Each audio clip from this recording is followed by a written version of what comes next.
Okay, Janice, I'm thinking we're connected in live because I see the picture and you didn't tell me go. So I am going to go.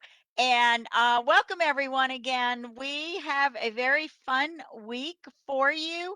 This is Martial Arts Week.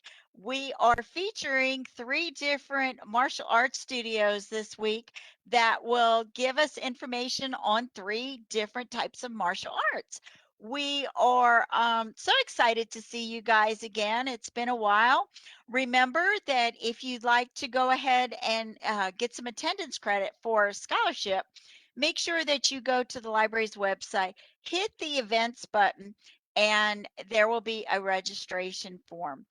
I would like to introduce you now to Sifu Errol Henderson. He is well known with us at the library. He has done many events with us. He is the owner of Zen Martial of Killeen, and right? I said that right. Okay. Yes. Yes, and he is going to talk today all about Kung Fu. If you have any questions, make sure you put them in the Facebook comments, and he'll go ahead and be able to answer that. So, Sifu Henderson, take it away. Thank you very much, Miss Osa. I appreciate it. Well, hello, everybody. It's a pleasure to be with you guys here today. So today we're going to be talking about Kung Fu. Like Miss Osa said, I've done many events with CTC just as an outside person that comes in and talks about Tai Chi, Qigong, martial arts in general. We've done many events with them, and I enjoy every one of them. Now, what we're going to do today, here's the outline. So I want to talk about what Kung Fu is and where it came from, talk about some of the concepts that we teach here at this school, and then at the end, I want to give you guys a bonus, not something to show off my capabilities or abilities, but something more that I can give to you guys that will allow you to be prepared to do physical activity each and every day and loosen up some of the major joints of the body, get the blood pumping a little bit, and get you loosened up so you're prepared for activities, right?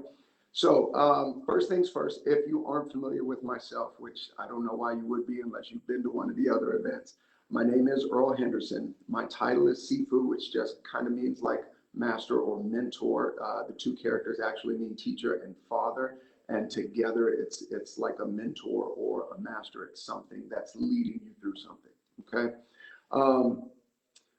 I've been doing this for 16 years. I got my black belt. I've been teaching ever since. I've also got medical Qigong certifications and what we call here at the school SWAT team certifications, which for the uninitiated just means my teacher tortures me more than anybody else. That's it. All right. So with that said, I've been doing this. I've always wanted to do it since I was a child, and I never got the opportunity at that point. When I became an adult, I got the opportunity and they couldn't get rid of me. So I've been here ever since, and I don't imagine myself doing anything else. This has definitely been something that has challenged me to no end and continues to challenge me and help me grow, not only as a person, but also as a father, as a teacher, and as a martial artist. So I definitely won't see myself doing anything more anytime soon, right?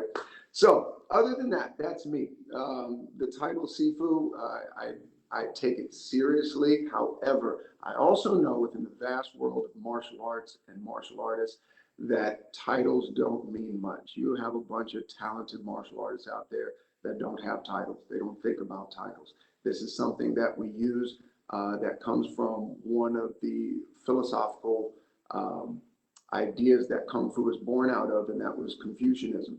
And it's giving like rank and title to how you should treat certain people, or the ranking system and the morality that it was incorporated into martial artists and martial arts in general as Confucianism came about.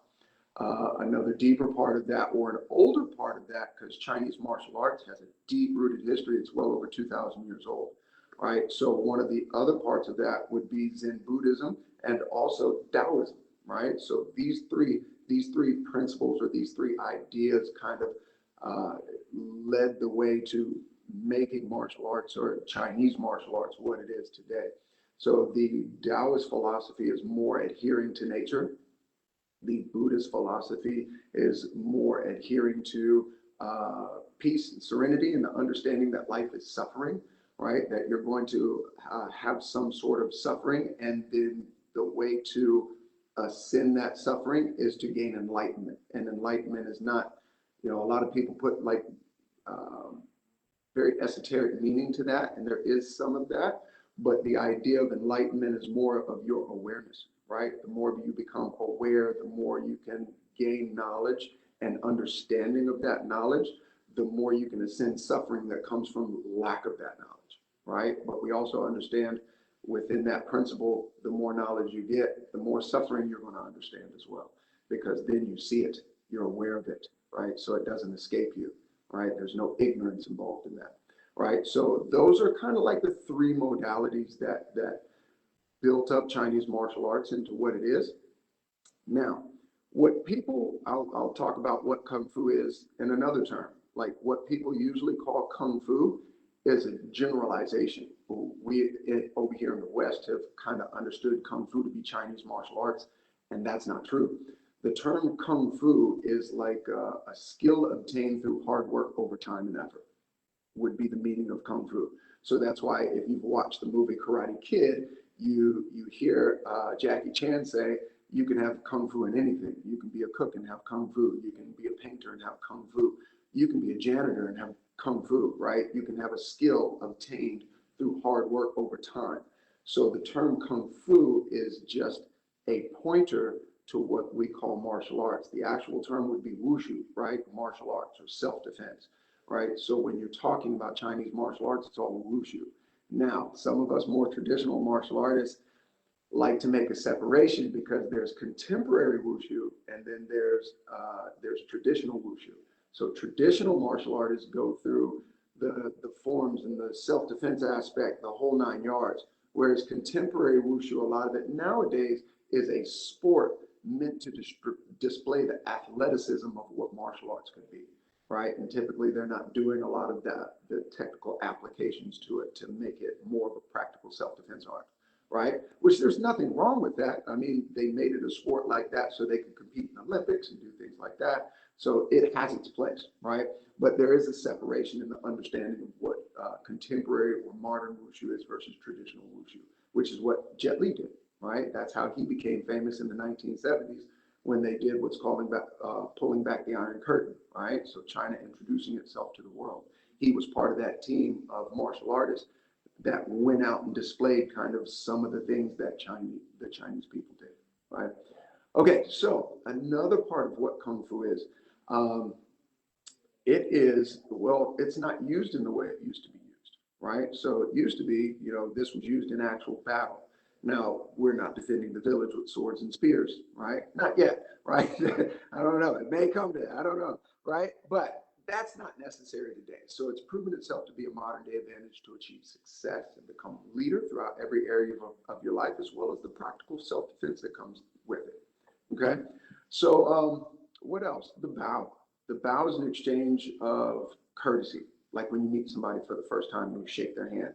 So we see this in almost all martial arts. We see this in dignitaries from other countries. When we meet each other, it's more of a bow, and a lot of times this is considered more respectful than a handshake, right? So it is also used as, like, when we're partnering up in class, it's used as our promise to one another. We're promised to be careful and considerate of one another. We promise not to hurt the other person, and that's how we make martial arts safe for one another. If I think of your safety above my own and you do the same, then we're not going to be breaking our partners. You break too many partners, nobody's going to want to train with you.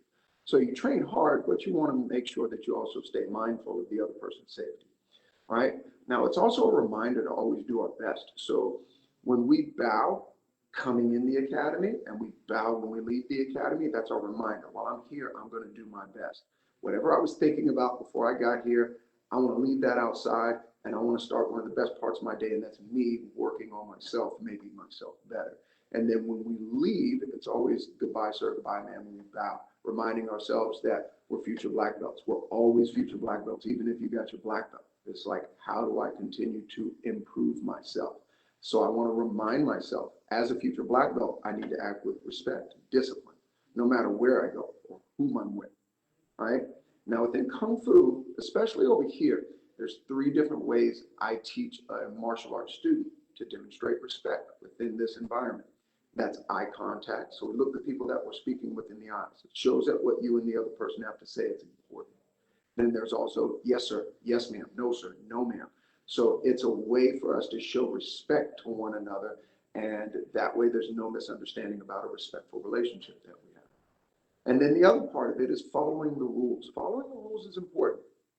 Now, following the rules, it presents you a structure, right? And the only way you don't follow the rules is when it begins to make you unsafe, right? So you understand the rules for what they are, is developing you a structure so that you stay safe and you can be protected, and things can move efficiently is another reason, right? But when that becomes unsafe for you, it may be time for you maybe to break a rule or bend a rule so that you can stay safe, right? So this is how I explain it to the kids, right? This way they don't find themselves in a situation, well, I'm not supposed to leave the mat, so I'm going to use the bathroom on myself, right? No, there's a reason, there's things that we do, you know, raise your hand, let me know if I don't see you, go, right? So I'm watching everybody, but I might be turned helping a student and this other student has to go to the bathroom. If it's an emergency, go, like break the rule of staying on the mat so that you can get to the bathroom and not have an accident and be embarrassed, right?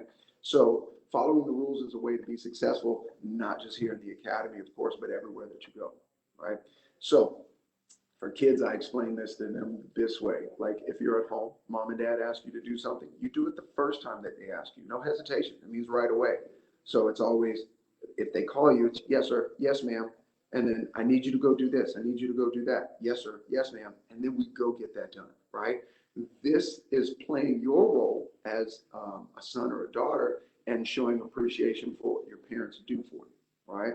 So it's more of like, okay, we all play our part. How do I play my part as the child? How do I see my importance in the family? Well, by you doing this, you're making it easier not only for yourself, but you're also making it easier for your parents too. They don't have to get frustrated by telling you the same thing over and over and over and over and over. And then you don't get frustrated because you get in trouble for not doing the thing that you know you were supposed to do, right? And we even run into this as adults, not being committed and procrastinating on things. It was like, I know there's something I'm supposed to do, and then I put it off and I put it off. No, it's more of like, if you told yourself you're going to do something, you're telling yourself, yes, sir, yes, ma'am, and then we go get it done, right? And that way we don't put things off and we make our own life easier. We don't cause our own suffering, and that's going to be important, right? Because that's from that Buddhism aspect, that's what causes our own suffering, us not adhering to the things that we know are supposed to be done, or we know we're supposed to be doing, or some sense of morality that we think we should follow from our point of view of values, right? So next part. Oh, I forgot to mention in the beginning, anytime you guys have questions, please ask them. So I like more of a free-flowing environment. I know I talk a lot, but you know, I'm trying to follow this idea that I have in my head that this should go. But if you guys have any questions that you might think of during it, please feel free to ask. I don't mind at all. So moving into the next part that I teach everybody about Kung Fu, it's a lot about self-control, right? So when we're dealing with self-control when it comes to Kung Fu, for us adults, it's a lot about emotional responses, right? Controlling ourselves. Usually a lack of self-control happens during emotional upset, right? We may get angry, fearful, worried, right? Sad. We go through these different emotions. And the first part of you that's affected by emotions is not just the chemicals that are produced from the brain, but also your breathing, right? So the breathing, most people breathe very shallowly, right? They're using the top 2 parts of their lungs, and that's about it. And they don't breathe deep enough to get oxygen into the body. And then when you start going through an emotion, the breathing speeds up, it becomes more shallow. And this actually depletes the body of oxygen. The brain is a very greedy thing. It takes up a lot of your nutrients and energy.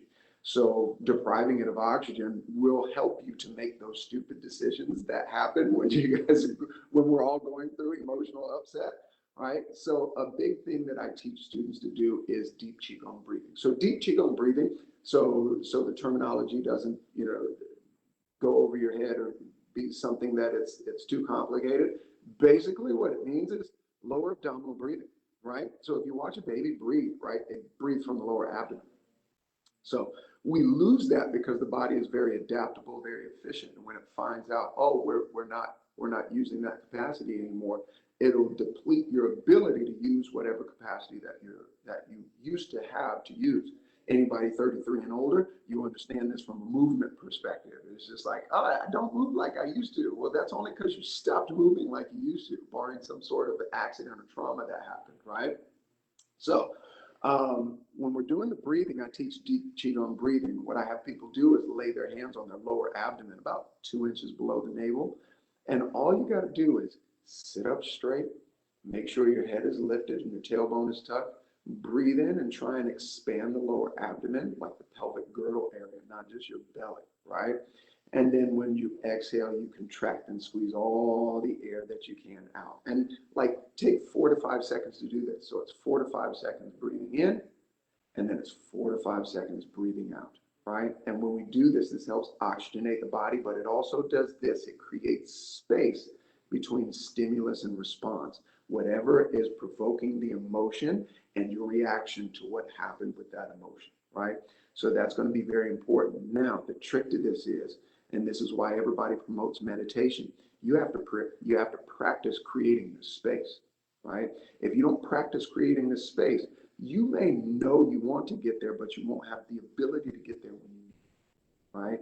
So meditation helps you to sit there, kind of get in the zone and just focus on the breath, nothing else. So you practice creating that space, that meditative space that gives you time to think and make a decision, so that when you're going through emotional upset, taking those deep breaths kind of takes you back into that zone, so you create that space for yourself, right? So it's a little mental trick that you use to help create that space, so you're not over or underreacting to life's challenges, because you're going to run into it, right? If we understand it from that Buddhist perspective, like we were talking about before, or even from the Taoist perspective of understand cyclical nature, like life is going to be ups and downs. Life is not going to be one constant thing, except for at one point when you die. That's it. It's all even at that point, right? We're in no hurry, right? So take your time and just appreciate the ups and downs just as much, as appreciate the downs as much as you appreciate the top point of your life, right? Usually the low parts is when we learn the most,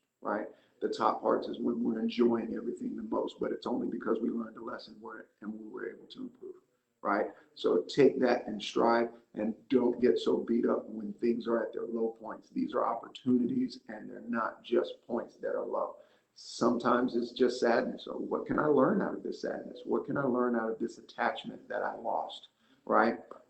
So going through that and just having a better understanding of it will help you through it a lot of times, versus just going through the emotional grief of something. Like trying to understand it better will help you just get more clarification on it, right? Which usually helps you through it, okay? So that's part of the self-control, right? The other part of the self-control is controlling the body, right? A lot of times we don't have control of our own bodies is because we don't take time to train our body to do the things that we want. And that's a difficult thing, right? It's like going to the gym or doing martial arts every day, or, well, I say every day.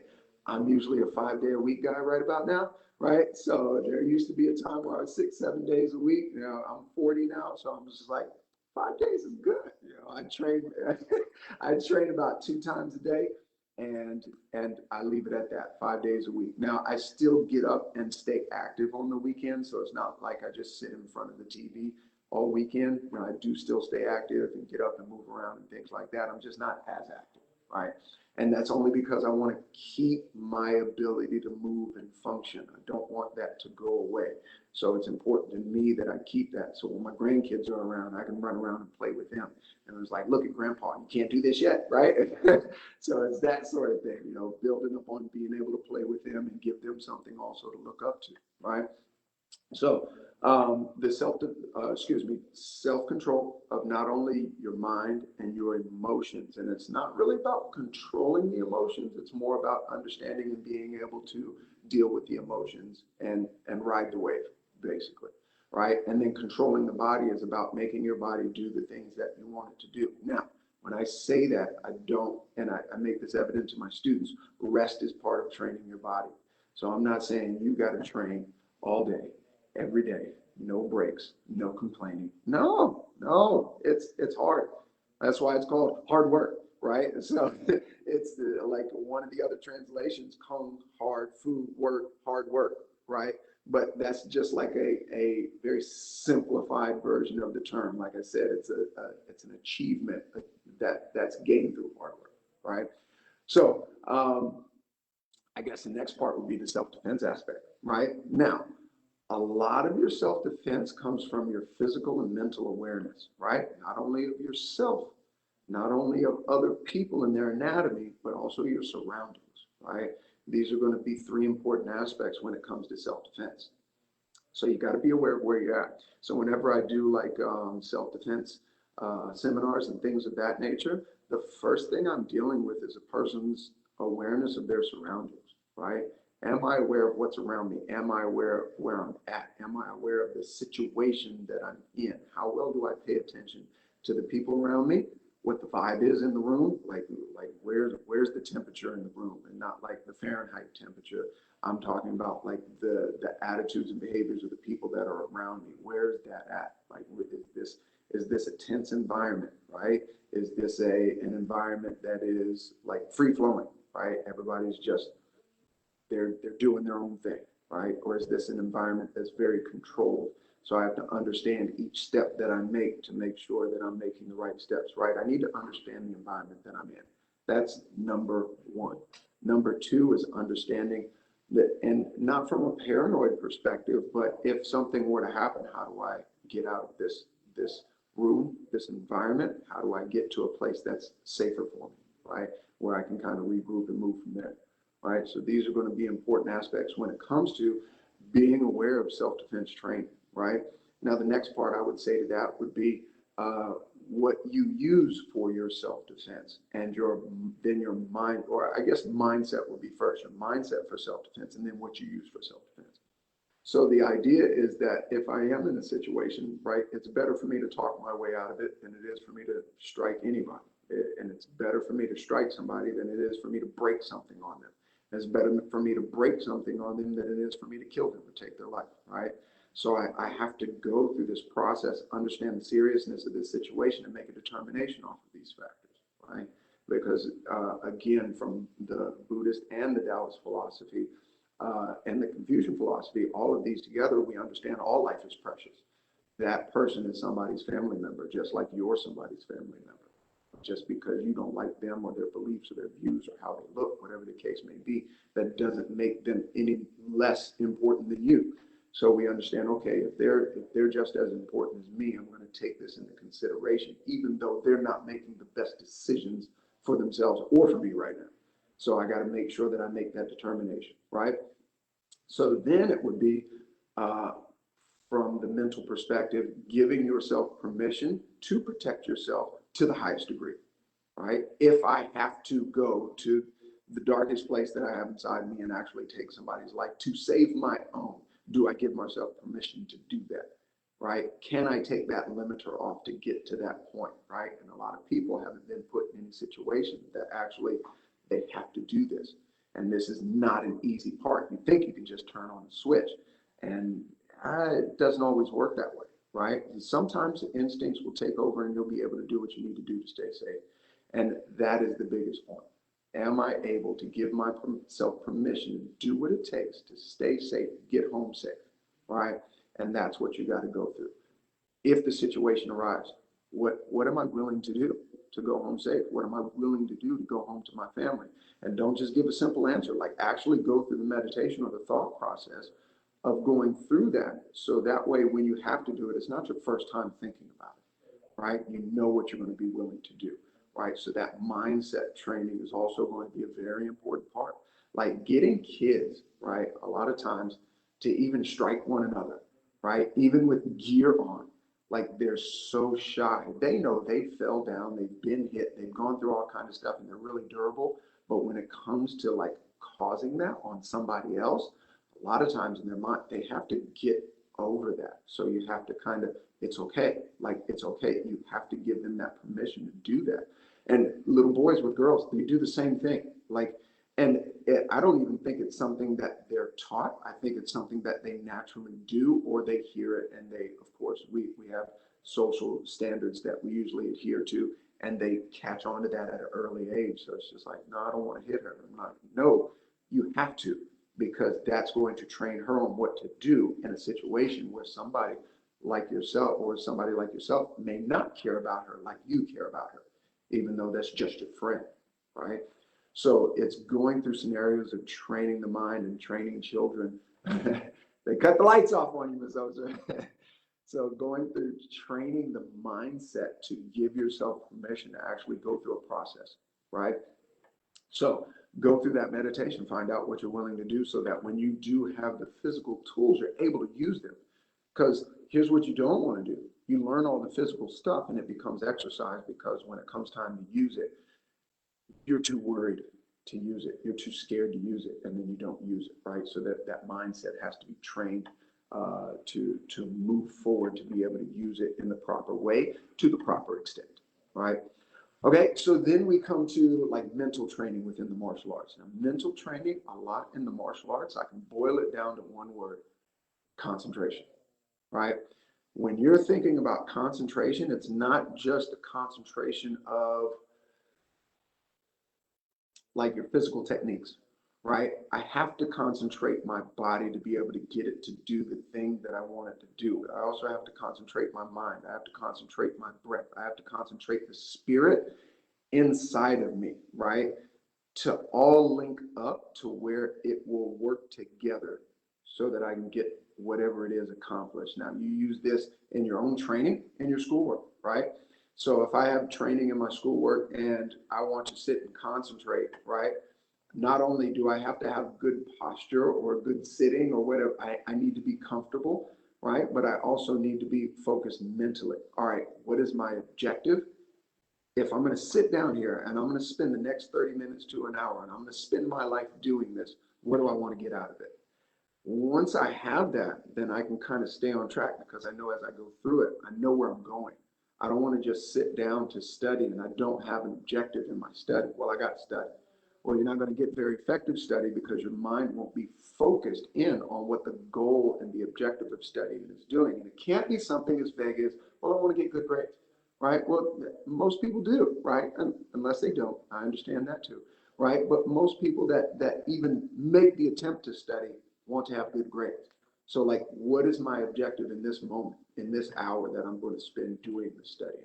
What do I want to understand when I walk away from this? What do I want to have down when I want to walk away from this?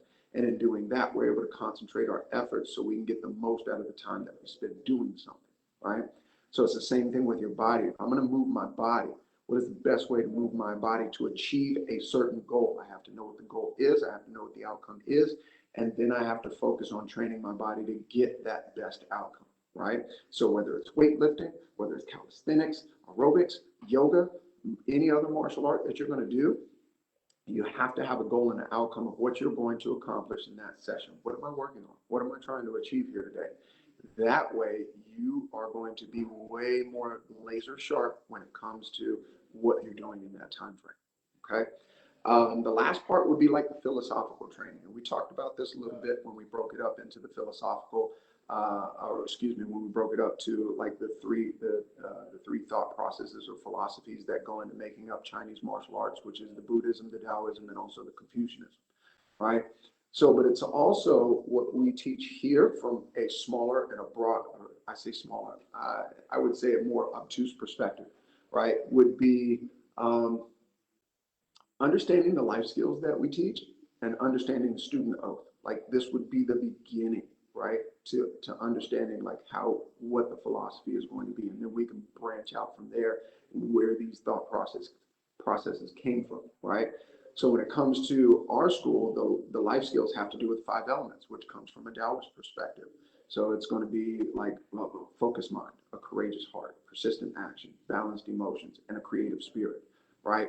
Understanding all of these as a perspective and how I apply them, not just here, but in every aspect of my life, is going to be kind of a determining factor of how our students develop and are able to process information to get to where they want to go, right? I want to have a focused mind. So if I'm going to do something, I want to focus my energy on it, right?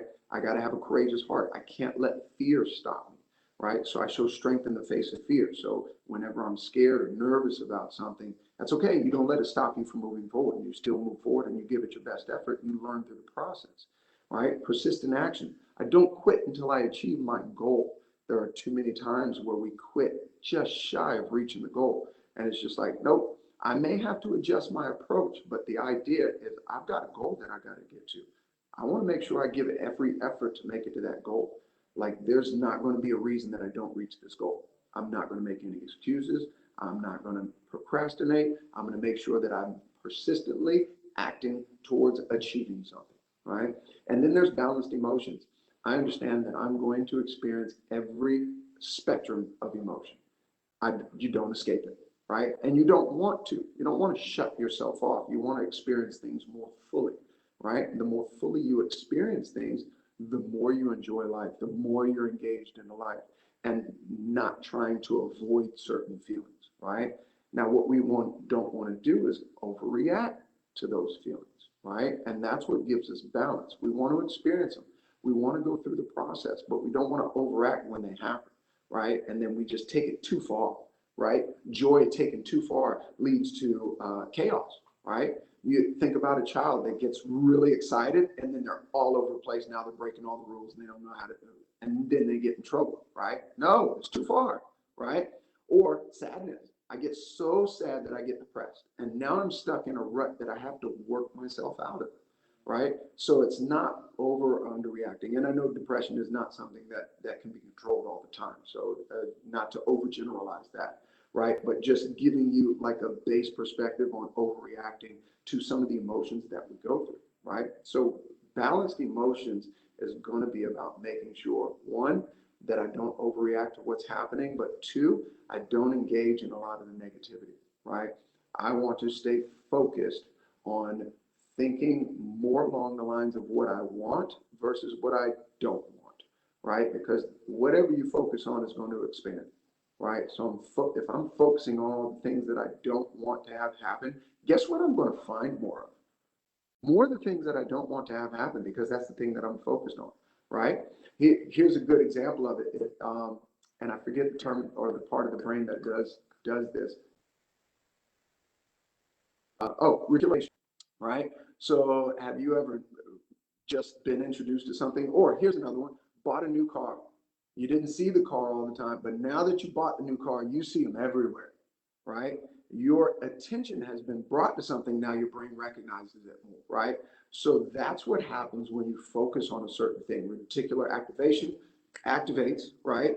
And then now you see it more often. Now you see evidence of it more often. Now you're seeing proof showing up in places that you didn't see it before. And you're like self-fulfilling a prophecy that didn't have to exist. So when I say, when we think about balanced emotions, where we're focusing on more of the things that we want versus the things that we don't want, is because we want to be activated towards the things that we're working for. So we stay focused and concentrated on moving in that direction versus getting sidelined, sidetracked, or held back by the things that we don't want, right? They're going to happen regardless. Just think of them as hurdles on your way to get to where you're going. But that thinking about what we want is where we're going. Hurdles are going to come. We just got to get over it, right? So number next, I would say would be, so that's the life skills, the student oath. So in the student oath, there's like two sides to this, right? It's learning and it's respect, right?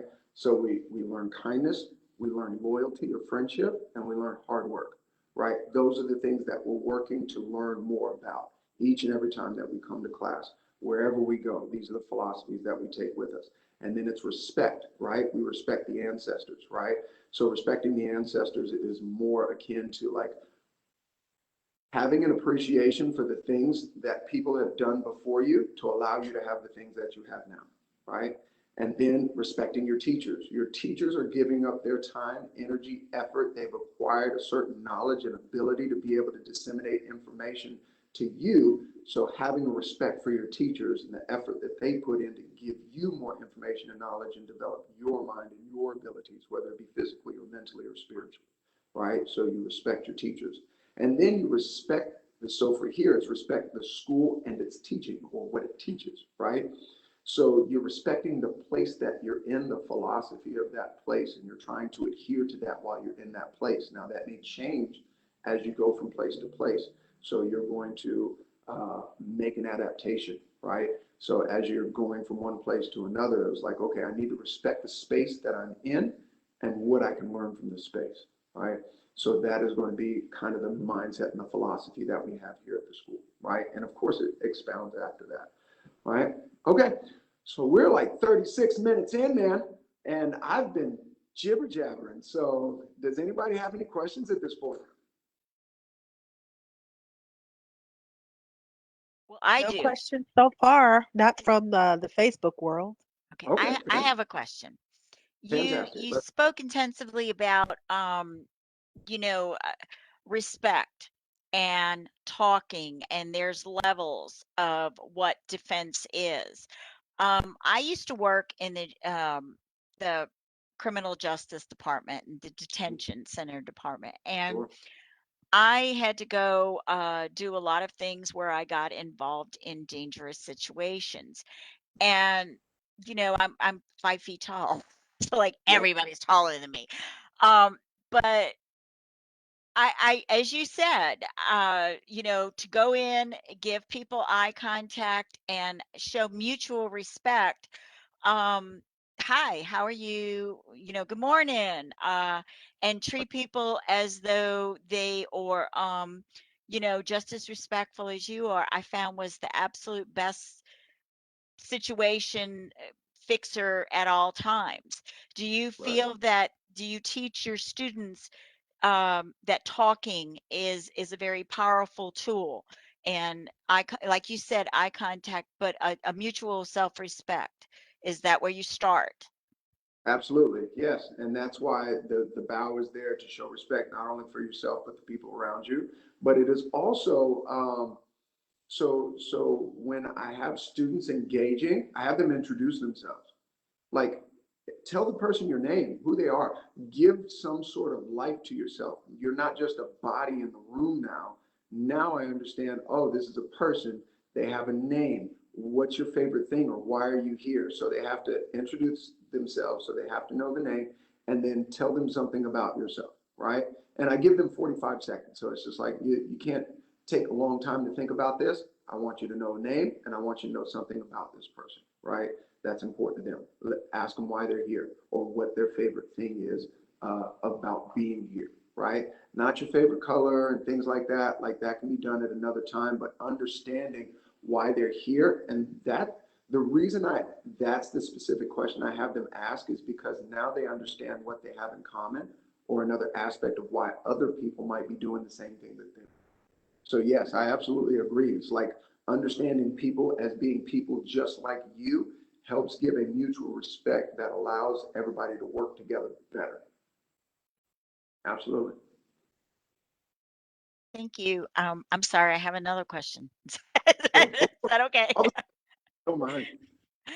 um Before we started, you had said that the actual demonstration of kung fu is hard work.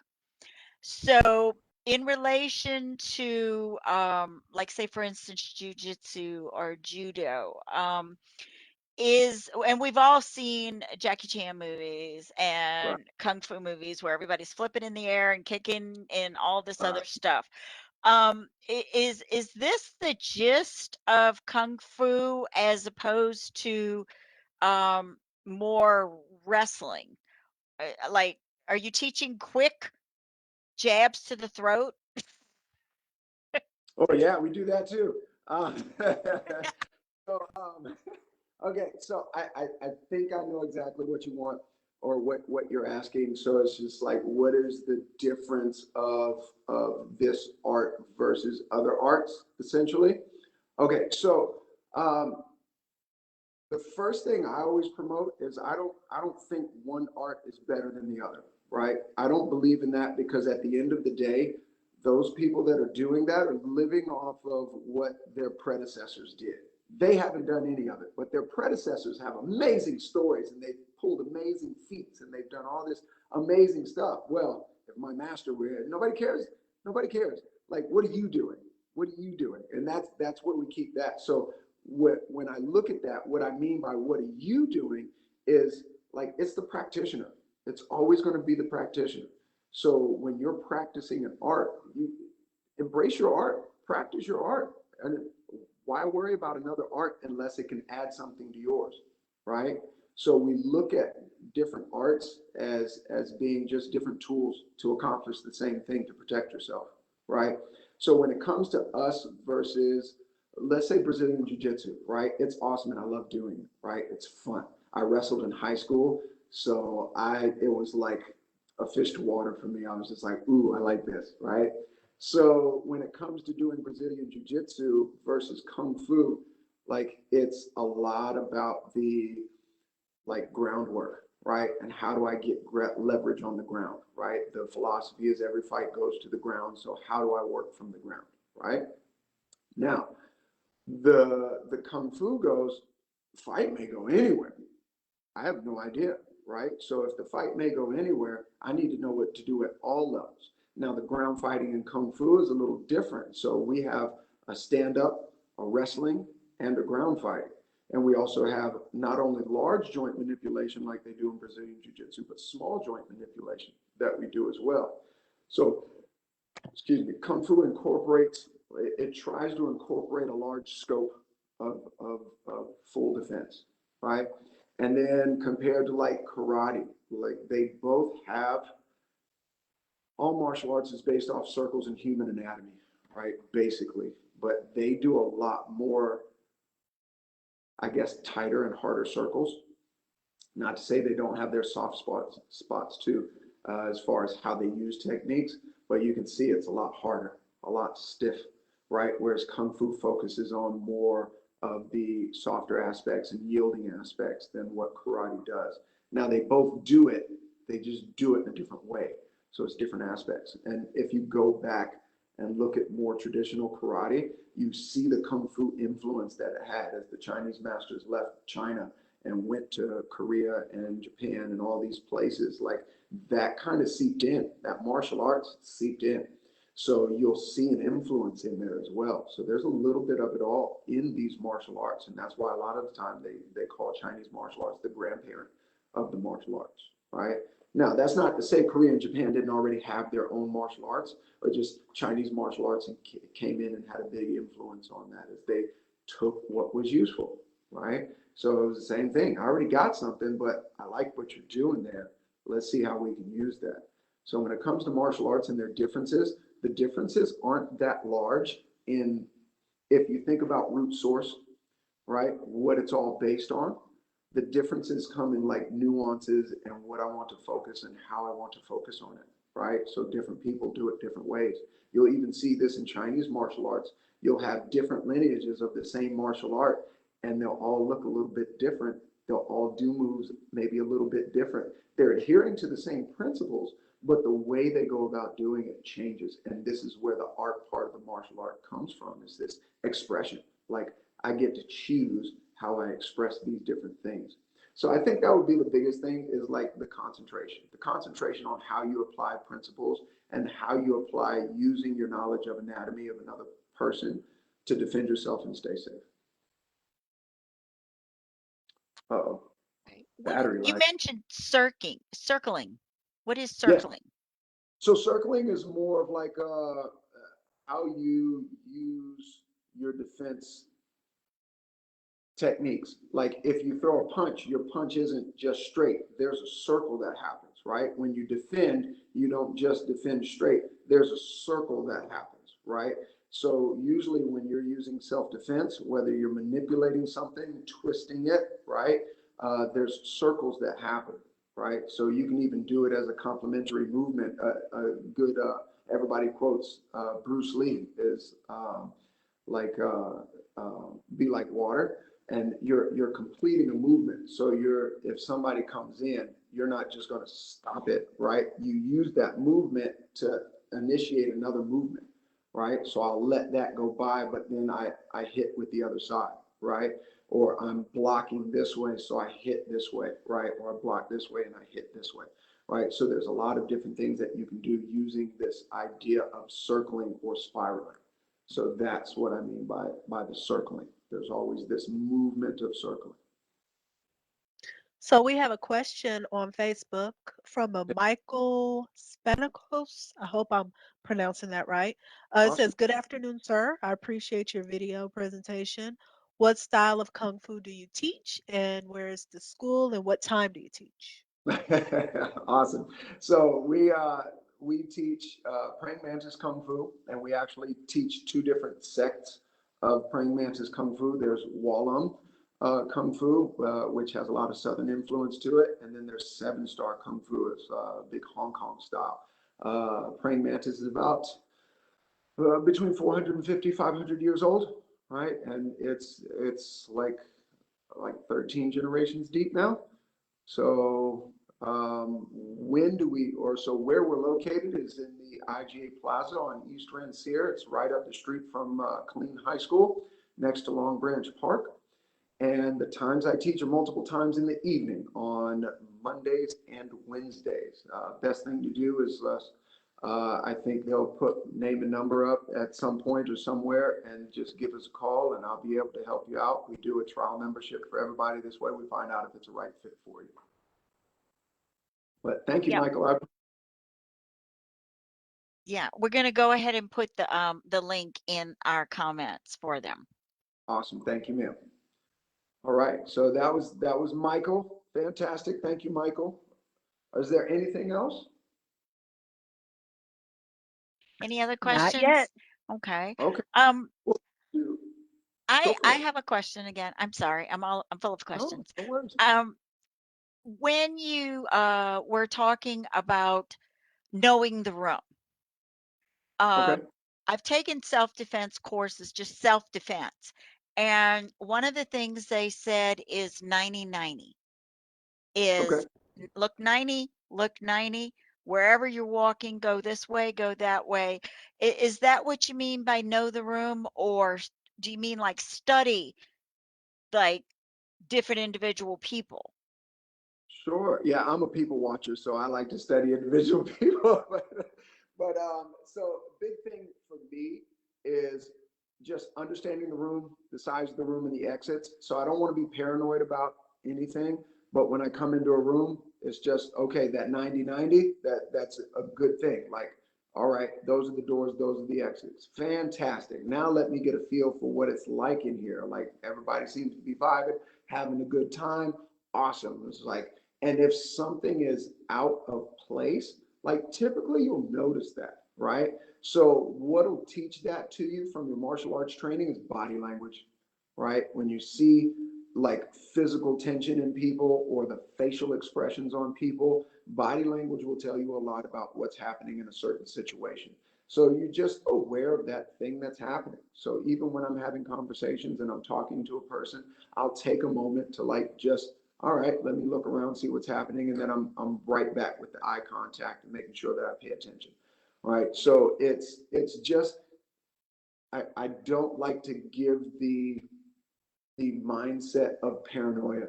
Like that's not what we're out there doing. We're just paying attention and we're being aware. That's the big thing. So I got a scope for the room. Like I get a scope for the people in the room and the body language that's going on in the room, and that's how you kind of get a vibe for it.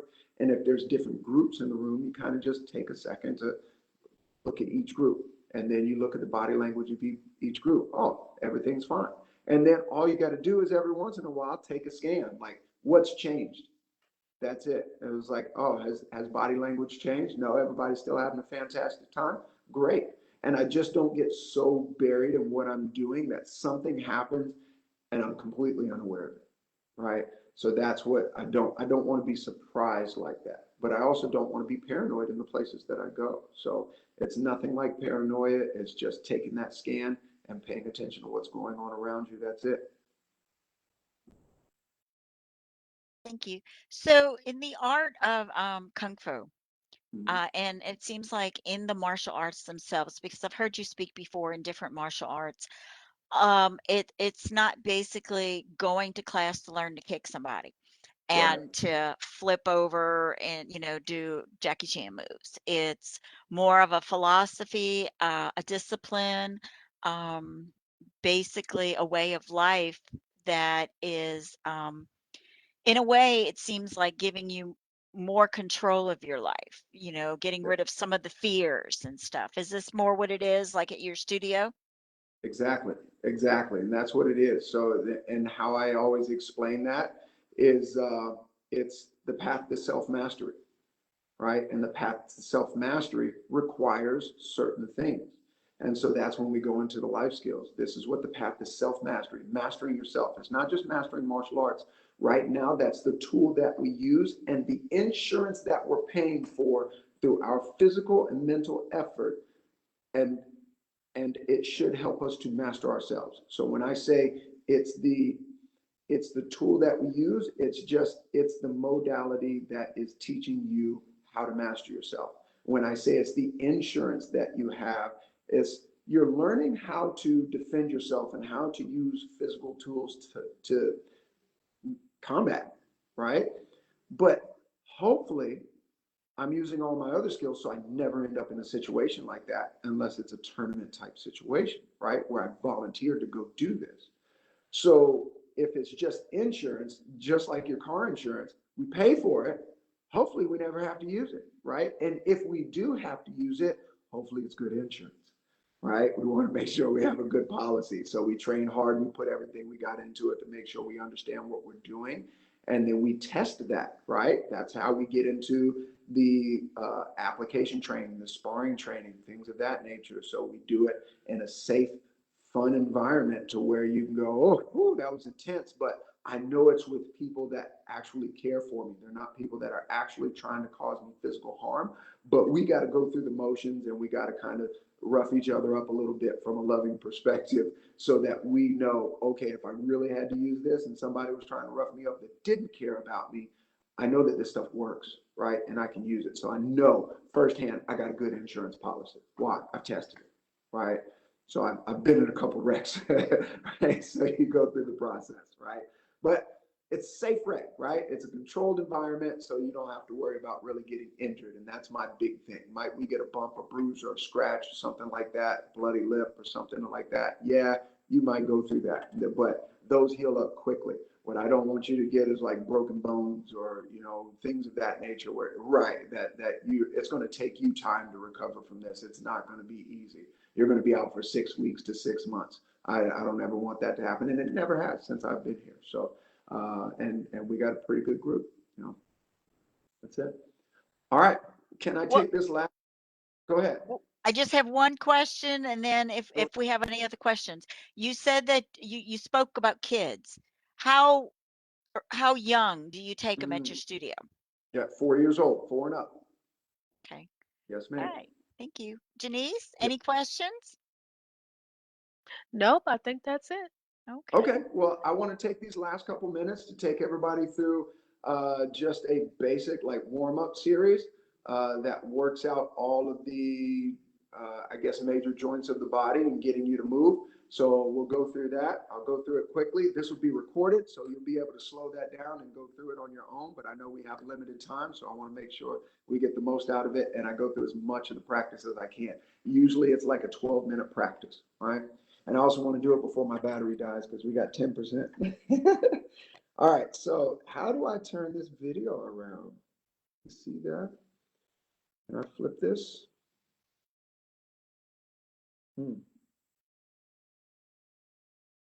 Stop video, switch camera. Da da da da. All right. Let's see if we can get this to do what I need it to do. Okay, so Miss Cindy, I just need you to tell me if you can see me. I see from your waist down. Waist down, that's it? Yes. Okay, so let's do this. Let's scoot this way back here. And let's lift this up. How are we looking now? Yeah, I see you. Great. all the way down to the feet? Yes, I could see it through the glass table. Okay, awesome. Okay, so first thing that we're going to do is get our feet about shoulder width apart. Right? From there, we're going to interlock the fingers and we're going to rotate the wrist. We'll go forward and then we'll go backwards. Right? Obviously, this is to loosen up the wrist, get some blood and circulation going through that, and break up stagnation. Then we'll go to the ankles. We do one ankle at a time. We'll go clockwise and then we'll go counterclockwise. Then we'll do the other side, of course, clockwise, then counterclockwise. Usually I do like a fast count of 10, or I do them for 15 seconds a piece. Then once I get those, I'm going to put it together. So now we're going to be working with the coordination. So I'm going to rotate the wrist, and I'm going to make sure I do a clockwise circle. Then I'm going to do it in reverse, right? So the idea is to get that blood circulation and stagnation out of these extremities or joints in the extremities. So this is the furthest away from the heart. I want to get that stagnation broken up so I can get blood flowing into those areas, right? Then from there, I'm going to go to the neck. So what we do is stretch the neck in 4 different directions. I lift the chin towards the ceiling. Then I tuck the chin and stretch the back of the neck. Then the left side, then the right side, and then I rinse and repeat. And again, I can hold each one of those for about 10 seconds. Okay? And I have to excuse me on some of these movements. I kind of pulled a muscle in training today at my back, so it's bothering me. All right. Then from there, we do neck rotations. In the other way. And then we do what's called eye training. So when I say eye training, what we're doing is we're focusing on a point. We turn the head quickly to focus on another point, come back, and then another point. But we do this as fast as we can.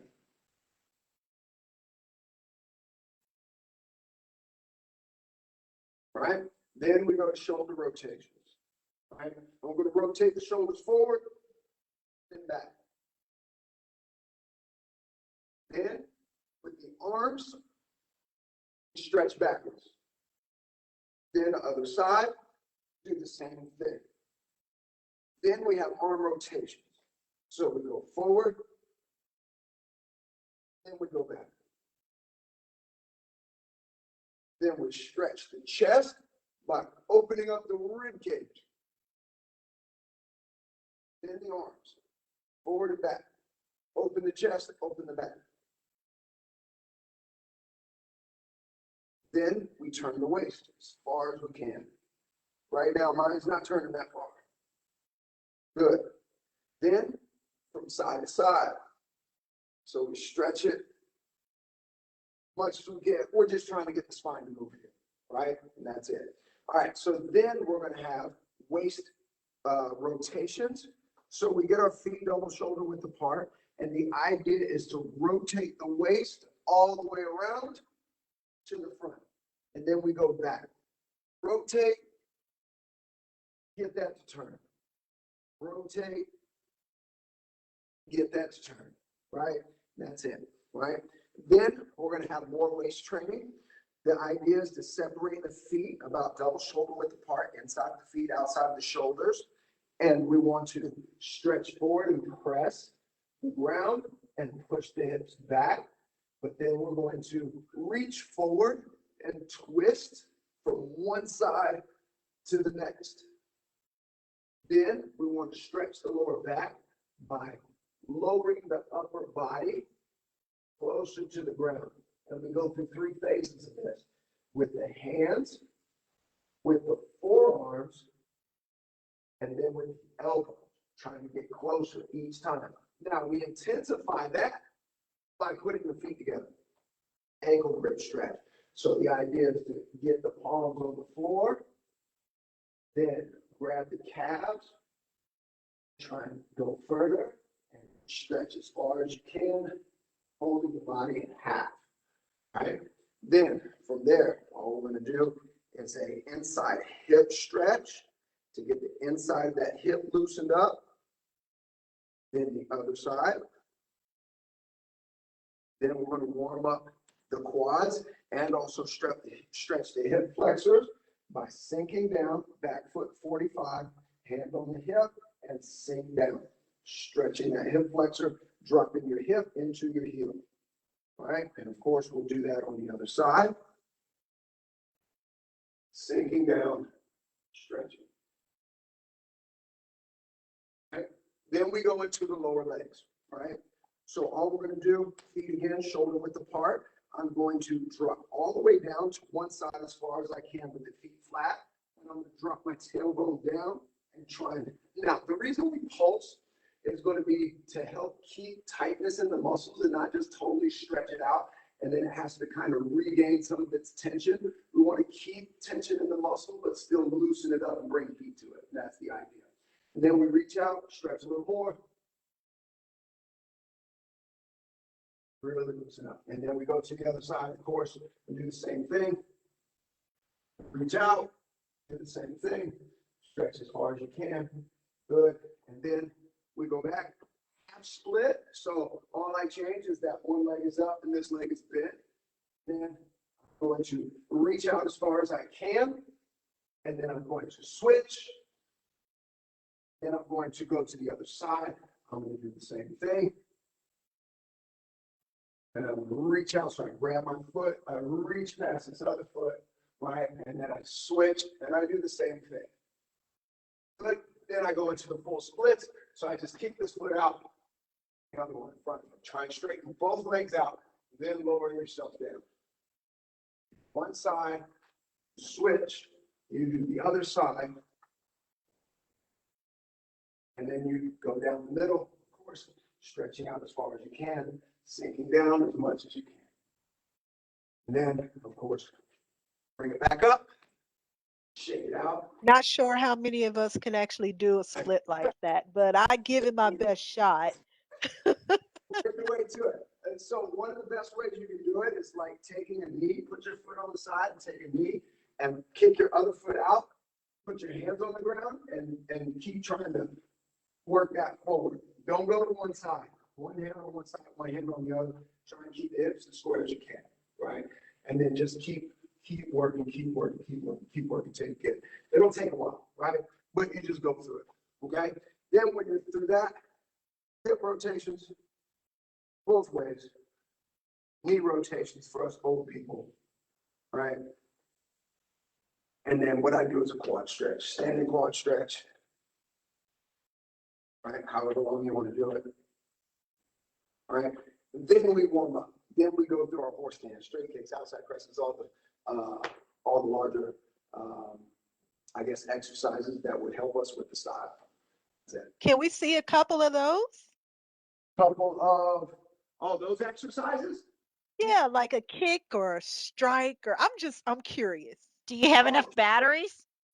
Do you have enough time? Battery life? So I'm not even going to look at it. So we'll just go through it. If I lose you guys, Great. So let's go through a basic I might teach students, which would be 8 basic methods of punching. And I'll show you like the first 5 because it changes direction. So I'll just show you the first 5. So when we start for our wall-on basics,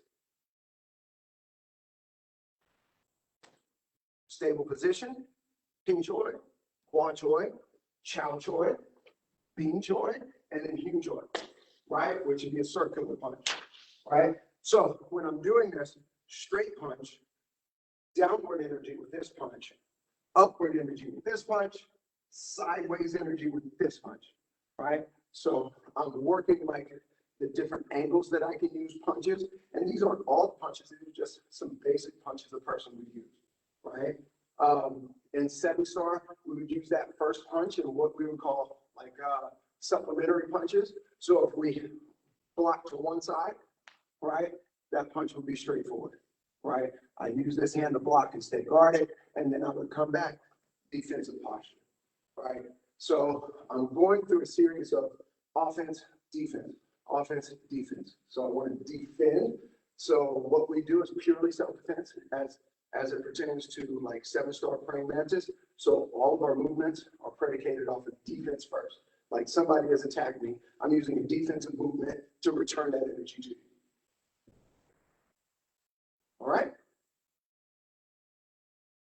Well, that was great. thank you. And while you were doing this, you had a little photo bomber in the back behind you. Oh, my son? I guess so. Yeah, But my son. Sifu Henderson, thank you so much, and thank you for demonstrating and telling us about Kung Fu. Um, guys, this is where you go to get a lot of your information. You've got a great demonstration of what the martial art is. Like I said, we've worked with Sifu Henderson for quite some time now, about 2 years, and he's very, very enlightening. No, but thank you. Check out his website, and if you have any questions, can they go ahead and contact you through your website? Yes, ma'am. You can also look us up if you have any questions on Marshall ZEN Killeen on Facebook. Okay. Yep. All right. Well, thank you so much for taking the time this morning, this afternoon, to meet with us. We really, truly appreciate it. It's always fun to have you come and talk to Central Texas College and all of our community and our global students. So it's everywhere. Always. Thank you, Miss Oso. I appreciate you having me. It's always fun doing this with you guys. So anytime you guys are ready, let me know. We will. We will. So now Awesome. tomorrow. Just wanted to report the poll. I put a poll up about which technique people were interested in. We had two people weigh in. They were interested in Kung Fu and Taekwondo. I'm gonna let the poll go for a little while and see if we get any more participants or submissions. Okay. Fantastic.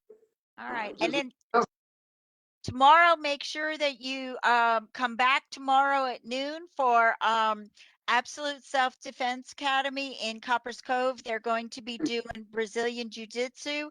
And then we have Taekwondo from Legacy Martial Arts in Hawker Heights on Thursday. So we have a lot of martial arts for you guys this week. Make sure you join us again. Thank you. And you guys have an awesome day today. Stay out of the heat. We went from stay warm to stay cool. yeah. It's Texas weather, but the good news is in the fall we do have a meteorologist that's going to tell us why Texas has crazy weather. So, Oh, awesome. so make sure that you keep up with our virtual events. Thank you again. We're going to be signing out, but don't go anywhere. Sifu Henderson, stay with us. Okay. Bye, guys. Have a good day. Bye.